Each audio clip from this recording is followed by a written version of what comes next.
Hello everyone, welcome back to my YouTube channel. तो चलिए आज करते हैं शुरू। आज का जो है ईवीएस का सेट 3 हो गया आपका, जो कि सीटेट के लिए बहुत ही इंपॉर्टेंट है। इसमें 30 क्वेश्चन पूछा जाता है। तो 30 क्वेश्चन आपका सेट 1 और सेट 2 हो गया है और सेट 3 आज करवाने वाले हैं। आपका सीटेट का एग्ज़ाम है 21 जनवरी 2024 को। तो चलिए देखते हैं पहला क्वेश्चन।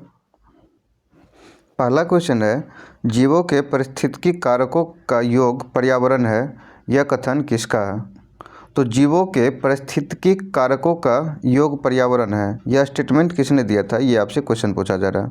तो पहला ऑप्शन है ए फिटिंग, दूसरा ऑप्शन है चार्ल्स डार्विन, तीसरा ऑप्शन है लेमार्क और चौथा ऑप्शन है इनमें से कोई नहीं। तो जीवों के पारिस्थितिकी कारकों का योग पर्यावरण है, यह स्टेटमेंट किसका था, ये आपसे क्वेश्चन पूछा जा रहा है। तो ये स्टेटमेंट था ए फिटिंग का। तो इसका राइट आंसर हो जाएगा ए फिटिंग। चलिए नेक्स्ट क्वेश्चन देखते हैं। नेक्स्ट क्वेश्चन है, अधोलिखित में से भौतिक वातावरण का तत्व नहीं है। अधोलिखित में से भौतिक वातावरण का तत्व नहीं है, ये क्वेश्चन पूछा जा रहा है। पहला ऑप्शन हो गया आपका भूमि के रूप, दूसरा ऑप्शन हो गया मृदा और तीसरा ऑप्शन हो गया खनिज और चौथा ऑप्शन हो गया बस्ती। तो भौतिक वातावरण का तत्व नहीं है, ये आपसे क्वेश्चन पूछा जा रहा है। तो भौतिक वातावरण का तत्व क्या हो जाएगा? भूमि का रूप तो होबे करेगा, मृदा भी होगा और खनिज भी होगा। तो नहीं क्या होगा? बस्ती। तो इसका राइट आंसर हो जाएगा बस्ती। काहे कि नहीं लिखा हुआ क्वेश्चन में, यहाँ पे नहीं पे ध्यान दीजिएगा, नहीं लिखा हुआ जिसके कारण बस्ती हो जाएगा। चलिए नेक्स्ट क्वेश्चन देखते हैं। नेक्स्ट क्वेश्चन है, सतत व अस्थायी विकास किस प्रकार की अवधारणा से संबंध रखता है? सतत व अस्थायी विकास किस प्रकार के अवधारणा से संबंध रखता है? तो पहला ऑप्शन आपका हो गया नियतवादी अवधारणा, दूसरा ऑप्शन हो गया संभववादी अवधारणा, तीसरा ऑप्शन हो गया नवनियतिवादी अवधारणा और चौथा ऑप्शन हो गया उपरोक्त सभी। तो इसमें आपको राइट आंसर बताना है कि सतत एवं अस्थायी विकास किस प्रकार से अवधारणा से संबंध रखता है। तो इसका राइट आंसर हो जाएगा नवनियतिवादी अवधारणा। तो इसका राइट आंसर हो जाएगा नवनियतिवादी अवधारणा। चलिए नेक्स्ट क्वेश्चन देखते हैं। नेक्स्ट क्वेश्चन है, वर्तमान समय में वन क्षेत्र उसे कहा जा सकता है जहां प्रकृति में मानव क्रियाओं द्वारा परिवर्तन हुआ है। तो पहला ऑप्शन है आपका 50% से कम, दूसरा ऑप्शन है आपका 50% से अधिक, तीसरा ऑप्शन है 75% से कम और चौथा ऑप्शन है 100% से कम। तो क्या क्वेश्चन है, वर्तमान समय में वन क्षेत्र उसे कहा जा सकता है जहां प्रकृति में मानव क्रियाओं में परिवर्तन हुआ है। तो 50% से कम इसका राइट आंसर हो जाएगा। 50% से कम जहां पे हुआ है उसको प्रकृति में मानव क्रियाओं का परिवर्तन हुआ है, वो आपका वन क्षेत्र हो जाएगा। चलिए नेक्स्ट क्वेश्चन देखते हैं। नेक्स्ट क्वेश्चन है, पर्यावरण निश्चयवाद के प्रतिपादक कौन थे? तो पहला ऑप्शन हो गया आपका कार्ल रिटर, दूसरा ऑप्शन हो गया ग्राफिथ टेलर, तीसरा ऑप्शन हो गया डेविस और चौथा ऑप्शन हो गया डार्विन। तो इसमें आपको राइट आंसर बताना है कि पर्यावरण निश्चयवाद के प्रतिपादक कौन थे। तो पर्यावरण निश्चयवाद के जो प्रतिपादक थे वो थे कार्ल रिटर। तो इसका राइट आंसर हो जाएगा कार्ल रिटर। चलिए नेक्स्ट क्वेश्चन देखते हैं।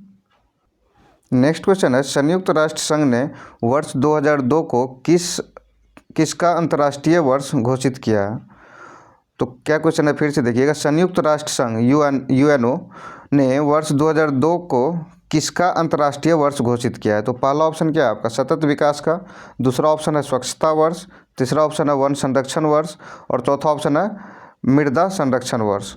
तो इसका राइट आंसर आपको बताना है कि यूएनओ जो है वर्ष 2002 को किसका अंतर्राष्ट्रीय वर्ष घोषित किया है। तो इसका राइट आंसर हो जाएगा सतत विकास का।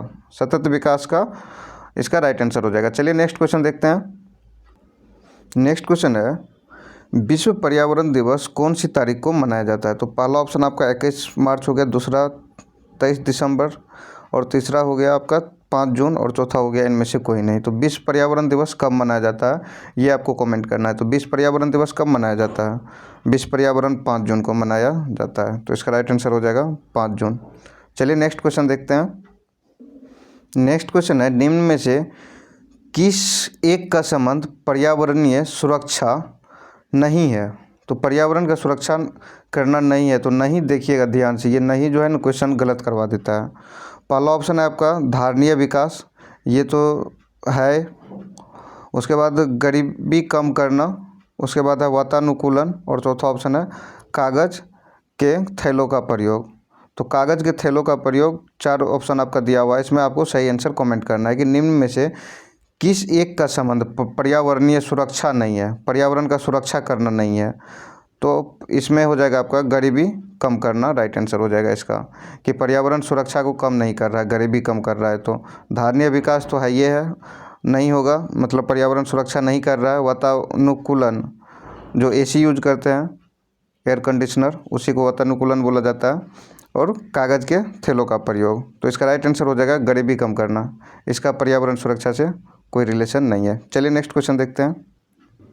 नेक्स्ट क्वेश्चन है, पर्यावरण का संतुलन बनाए रखने के लिए वन अंतर्गत क्षेत्रफल होना चाहिए, वन अंतर्गत क्षेत्रफल होना चाहिए। तो पहला ऑप्शन आपका 20% है, दूसरा ऑप्शन 23% है, तीसरा ऑप्शन 33% है, और चौथा ऑप्शन 53% है।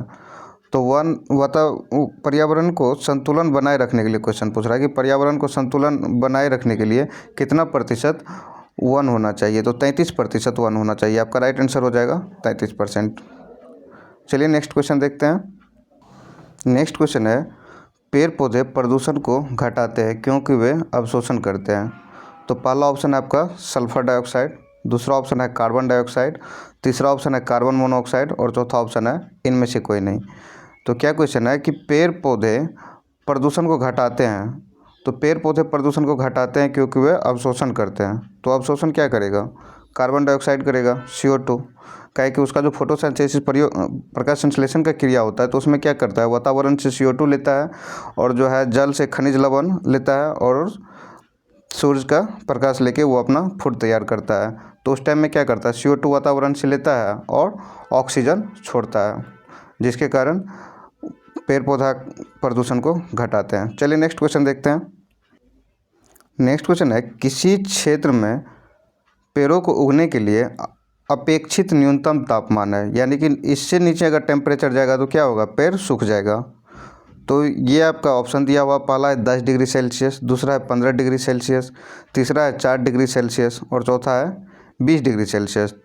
तो पेड़ को उगने के लिए अपेक्षित न्यूनतम तापमान कितना हो सकता है, ये आपसे पूछा जा रहा है कि न्यूनतम कितना तक वो जिंदा रह सकता है। तो 4 डिग्री सेल्सियस हो जाएगा इसका राइट आंसर, मतलब मिनिमम 4 डिग्री सेल्सियस तक पेड़ पौधा नहीं सूखेगा। नॉर्मल जो इधर पाया जाता है, ऐसे मतलब जम्मू कश्मीर आर में जो होता है तो उसका तो मतलब अलग अथी होगा, उसका मतलब पर्वतीय वृक्ष ही वैसा होता है जो पर्वतीय क्षेत्र के लिए उगाया जाता है, जिसको शंकुधारी वन बोला जाता है। नेक्स्ट क्वेश्चन है, भारत में वन अनुसंधान संस्थान कहाँ स्थित है? यहाँ बिंदा होगा, कहाँ में? भारत में वन अनुसंधान संस्थान कहाँ स्थित है? तो पहला ऑप्शन आपका होगा कोलकाता, दूसरा ऑप्शन हो गया भोपाल, तीसरा ऑप्शन हो गया देहरादून, और चौथा ऑप्शन हो गया लखनऊ। तो इसमें आपको राइट आंसर बताना है कि भारत में वन अनुसंधान संस्थान कहाँ पे स्थित है। तो वन अनुसंधान संस्थान जो है भारत में देहरादून में स्थित है। तो राइट आंसर इसका देहरादून हो जाएगा। चलिए नेक्स्ट क्वेश्चन देखते हैं। नेक्स्ट क्वेश्चन है, भारत में अधिकतम वनाच्छादन क्षेत्र कौन सा है? तो पहला ऑप्शन हो गया आरक्षित वन, दूसरा ऑप्शन हो गया संरक्षित वन, तीसरा ऑप्शन हो गया परिवहन वन, और चौथा ऑप्शन हो गया उपरोक्त सभी। तो इसका राइट आंसर बताना है कि भारत में अधिकतम वनाच्छादन क्षेत्र कौन सा है। तो इसका राइट आंसर हो जाएगा आरक्षित वन। इसका राइट आंसर आरक्षित वन हो जाएगा। चलिए नेक्स्ट क्वेश्चन देखते हैं। नेक्स्ट क्वेश्चन है, इनमें से किसको हरा सोना कहा जाता है? इसमें से किसको हरा सोना कहा जाता है? तो पहला ऑप्शन आपका कृषि हो गया, दूसरा ऑप्शन वन हो गया, तीसरा ऑप्शन कॉफ़ी हो गया, और चौथा ऑप्शन हो गया इनमें से कोई नहीं। तो इनमें से हरा सोना किसको कहा जाता है, ये आपसे क्वेश्चन पूछा जा रहा है। तो निम्न में से हरा सोना कहा जाता है वन को, वन को हरा सोना कहा जाता है। इसका राइट आंसर वन हो जाएगा। चलिए नेक्स्ट क्वेश्चन देखते हैं। नेक्स्ट क्वेश्चन है, भारत में अधिकांश वन संपदा के मालिक कौन है? तो पहला ऑप्शन है निगमित निकाय, दूसरा ऑप्शन है गैर सरकारी व्यक्ति, तीसरा ऑप्शन है राज्य, और चौथा ऑप्शन है उपरोक्त सभी। उपरोक्त सभी चौथा ऑप्शन हो गया। तो इसका क्वेश्चन पूछ रहा है आपसे, भारत में अधिकांश वन संपदा के मालिक कौन है? तो भारत में जो है अधिकांश वन संपदा का मालिक जो है राज्य होता है। तो इसका राइट आंसर राज्य हो जाएगा। चलिए नेक्स्ट क्वेश्चन देखते हैं। नेक्स्ट क्वेश्चन है, वन महोत्सव किससे संबंधित है? वन महोत्सव किससे संबंधित है? तो पहला ऑप्शन है पेड़ काटना, दूसरा ऑप्शन है पेड़ लगाना, तीसरा ऑप्शन है फसलों की वृद्धि और चौथा ऑप्शन है पौधों का संरक्षण एवं संवर्धन। तो वन महोत्सव किससे संबंधित है, ये आपसे क्वेश्चन पूछा जा रहा है। तो वन महोत्सव किससे संबंधित हो जाएगा, पेड़ लगाना, पेड़ लगाना से संबंधित है, तो इसका राइट आंसर पेड़ लगाना हो जाएगा। वन महोत्सव किससे संबंधित है, तो पेड़ लगाना से। चलिए नेक्स्ट क्वेश्चन देखते हैं। नेक्स्ट क्वेश्चन है सोपान कृषि कहाँ की जाती है। तो सोपान कृषि कहाँ की जाती है, ये आपको कमेंट करके आंसर बताना है। तो पहला ऑप्शन है पहाड़ों के ढलान पर, दूसरा ऑप्शन है शुष्क क्षेत्रों में, तीसरा ऑप्शन है पहाड़ों की चोटी पर और चौथा ऑप्शन है उपरोक्त सभी। तो सोपान कृषि कहाँ किया जाता है, ये आपसे क्वेश्चन पूछा जा रहा है। तो सोपान कृषि कहाँ किया जाता है, पहाड़ों के ढलान पे। तो इसका राइट आंसर हो जाएगा पहाड़ों के ढलान पे। चलिए नेक्स्ट क्वेश्चन देखते हैं। नेक्स्ट क्वेश्चन है प्राकृतिक संसाधनों का उदाहरण नहीं है, प्राकृतिक संसाधनों का उदाहरण नहीं है। तो पहला ऑप्शन आपका जल है, जल तो है प्राकृतिक संसाधन में आ जाता है। ऊर्जा हो गया प्राकृतिक संसाधन का, तो ये भी होता है। और इसमें भूमि हो गया, तो ये भी प्राकृतिक संसाधन का ही उदाहरण है। तो इसमें नहीं लिखा हुआ, देखिए नहीं लिखा हुआ, तो नहीं हो जाएगा इमारत आपका। राइट आंसर हो जाएगा इमारत, कि ये प्राकृतिक संसाधन का उदाहरण नहीं है। चलिए नेक्स्ट क्वेश्चन देखते हैं। नेक्स्ट क्वेश्चन है प्राकृतिक संसाधनों के नष्ट होने का सुमेल कारण नहीं है। तो प्राकृतिक संसाधनों के नष्ट होने का सुमेल कारण नहीं है। तो पहला ऑप्शन क्या है, जनसंख्या वृद्धि, ये तो कारण है, लेकिन ऑप्शन में आपको क्वेश्चन में नहीं बोल रहा है। भूकंप पे नहीं होगा, यही आपका राइट आंसर हो जाएगा। पर्यावरण प्रदूषण, तो पर्यावरण प्रदूषण तो होगा तो प्राकृतिक संसाधन को नष्ट पहुंचेगा ही। उसके बाद वन जीवों का शिकार, तो वन जीवों का शिकार भी, ये भी आपका हो जाएगा पर्यावरण नष्ट करने का सही कारण हो जाएगा। मतलब ये तीनों सही है। भूकंप आपका जो है, भूकंप नहीं है, भूकंप से कोई मतलब नहीं है, ये आपका राइट आंसर हो जाएगा। इसमें क्वेश्चन में नहीं लिखा हुआ, देख लीजिएगा, प्राकृतिक संसाधनों के नष्ट होने का सुमेल कारण नहीं है, तो नहीं है इसलिए भूकंप हो जाएगा। अगर होता तो ये आपका 3 गो ऑप्शन जो है, ये 3 गो सही हो जाता, अगर यहाँ पर नहीं रहता तो। ओके, चलिए नेक्स्ट क्वेश्चन बताते हैं। नेक्स्ट क्वेश्चन देखिएगा, पर्यावरण की मूलभूत संकल्पना नहीं है, पर्यावरण की मूलभूत संकल्पना नहीं है, ये आपसे क्वेश्चन पूछा जा रहा है। तो पहला ऑप्शन हो गया आपका अनुकूलन, दूसरा ऑप्शन हो गया जनसंख्या वृद्धि, तीसरा ऑप्शन हो गया परिवर्तनशीलता और चौथा ऑप्शन हो गया पार्थिव एकता। तो पर्यावरण मूलभूत संकल्पना नहीं है, तो पर्यावरण मूलभूत अनुकूलन तो है ये है, परिवर्तनशीलता है ये है, पार्थिव एकता तो है ये, जनसंख्या वृद्धि इसका राइट आंसर हो जाएगा, जनसंख्या वृद्धि नहीं है। चलिए नेक्स्ट क्वेश्चन देखते हैं। नेक्स्ट क्वेश्चन देखिएगा, पर्यावरण के लिए कौन खतरा है। क्वेश्चन पूछा जा रहा है कि पर्यावरण के लिए कौन खतरा है। तो पहला ऑप्शन है बढ़ते पौधे, ये तो खतरा होगा नहीं, इससे तो और पर्यावरण के लिए अच्छा ही है। दूसरा ऑप्शन है बढ़ती हुई जनसंख्या, तो यही आपका राइट आंसर हो जाएगा कि पर्यावरण के लिए खतरा, ये आपका हो जाएगा बढ़ती हुई जनसंख्या ही राइट आंसर। नेक्स्ट ऑप्शन क्या है, बढ़ती फसलें, तो बढ़ती फसलें तो पर्यावरण के लिए अच्छा है, खतरा कहाँ है। बढ़ती प्रौद्योगिकी, ये भी पर्यावरण के लिए अच्छा है, तो इसका राइट आंसर हो जाएगा बढ़ती जनसंख्या। चलिए नेक्स्ट क्वेश्चन देखते हैं। नेक्स्ट क्वेश्चन है पर्यावरण शब्द लिया गया है। तो पर्यावरण शब्द कहाँ से लिया गया है, ये आपसे क्वेश्चन पूछ रहा है, किस भाषा से। तो पहला ऑप्शन आपका फ्रेंच हो गया, दूसरा ऑप्शन अंग्रेजी हो गया, तीसरा ऑप्शन लैटिन हो गया, चौथा ऑप्शन रूसी हो गया। तो आपसे क्वेश्चन पूछा रहा है कि पर्यावरण शब्द किससे लिया गया है। तो पर्यावरण शब्द किससे लिया गया है, तो फ्रेंच से लिया गया है, तो इसका राइट आंसर हो जाएगा फ्रेंच। चलिए नेक्स्ट क्वेश्चन देखते हैं।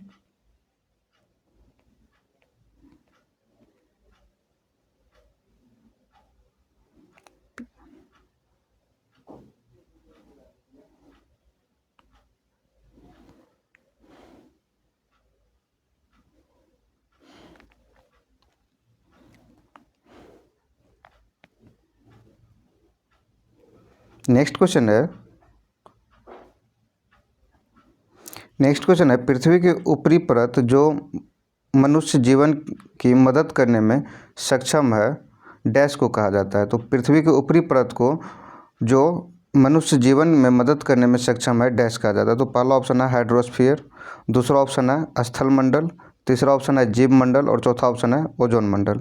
तो पृथ्वी के ऊपरी परत जो जहाँ पे मनुष्य जीवन की मदद करने में सक्षम है, तो ये आपका हो जाएगा स्थल मंडल, तो इसका राइट आंसर हो जाएगा स्थल मंडल। चलिए नेक्स्ट क्वेश्चन देखते हैं।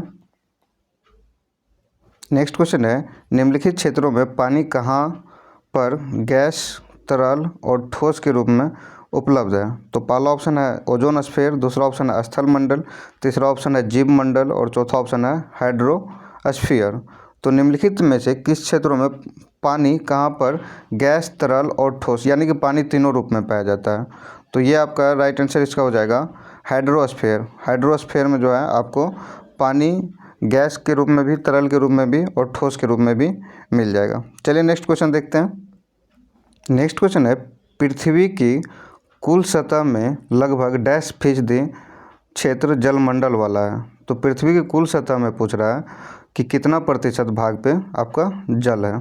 तो पहला ऑप्शन हो गया आपका 70%, दूसरा ऑप्शन हो गया 99%, तीसरा ऑप्शन हो गया 74% और चौथा ऑप्शन हो गया 33%।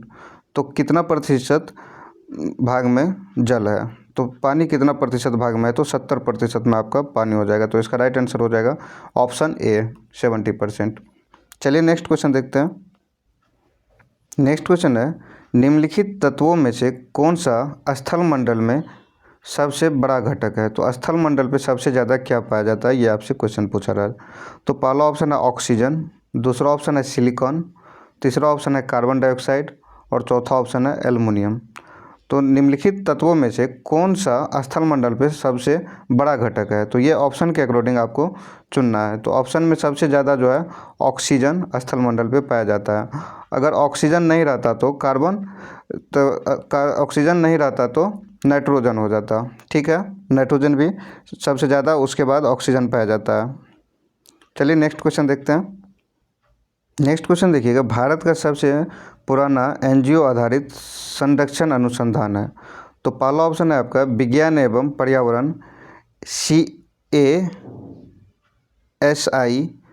केंद्र नई दिल्ली, दूसरा ऑप्शन है बॉम्बे नेचुरल हिस्ट्री सोसाइटी, तीसरा ऑप्शन है पक्षी विज्ञान और प्राकृतिक इतिहास कोयम्बटूर सलीम अली केंद्र और चौथा ऑप्शन है भारतीय वनस्पति सर्वेक्षण।